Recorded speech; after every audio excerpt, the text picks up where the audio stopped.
Felicia Prasad, News Americas Now. Simon, this question is for you. I just want to go back to the concept of the one ticket, 8 destinations. Is there a timeline on that, or is this just really a concept that's being discussed right now? It's a concept. The timeline is 1 year. Within a year of signing the letter of intent, we want to launch the service. So the signing was on the 2nd of September. Okay, and is this something coming out of Grenada, or was it proposed by... It's collected. It's been driven by the Prime Minister of Curaçao, but it is an activity that requires the commitment and enthusiasm of all nations. So we are all exceptionally enthusiastic about this. There is a lot of work that needs to be done, but as said, if we're able to achieve the ambition that's been set and the objectives that have been set, we all know we can benefit significantly from this.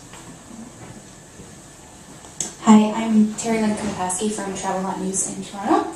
My question is mainly regarding the Canadian market. Just wondering if you can speak to numbers of arrivals from Canada, goals you might have in tapping into the Canadian market, and lastly, how you hope to work with airlines, tour operators, and travel agents in Canada to develop your market from the country.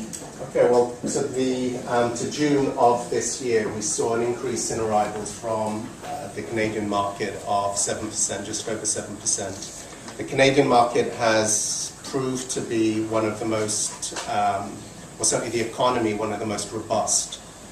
So it's certainly something, it's a market that we are well established in. We have a lot more work to do to fully tap into that. But we are working with a number of tour operators. There we have a scheduled flight with Air Canada. We need to look at which is coming in with very, very good capacity figures. So we need to look at how we are moving forward with the Canadian market. We have significant representation in Canada. I think as we enter 2012, we're in the process now we're working on a new strategic plan where we are looking at some of the different markets that we are active in. And we're working on a 3-year business plan. Canada features significantly within that. It is a new concept. It needs to be marketed, and as well as all the work that's going into the technicalities behind it, the logistics and the logistical arrangements require a lot of thought. But we could do get all of the technicalities right. If we do not market that service, it will not succeed. So I think as much promotion as we can achieve through this, and the media, the UHOR network would be a very interesting one for us to work with, amongst others.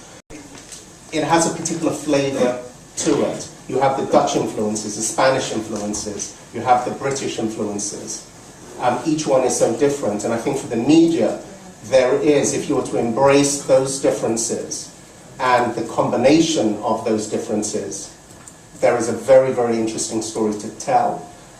It is a very marketable offering, but the media houses have to be part of, a very strong part of the overall concept development. It has to be marketed. It has to be marketed for what it is. Right, both for Caribbean nationals and international. Absolutely. So, I mean, the idea is it goes beyond just transferring, attracting, whether it's Colombians to Grenada, Grenadians to Aruba, or what have you. It's far beyond that. If you look at the reach that each destination has, so take the Dutch islands, for example. I mean, at the moment, Grenada, our Dutch visitors are very small. The Dutch islands, they have direct flights from the likes of KLM from the Netherlands. The idea is that wherever your natural pull is, whether it's from the UK, whether it's from the US, whether it's from the Netherlands, whether it's from Greater South America, and the South American market is an extremely interesting market for us all right now.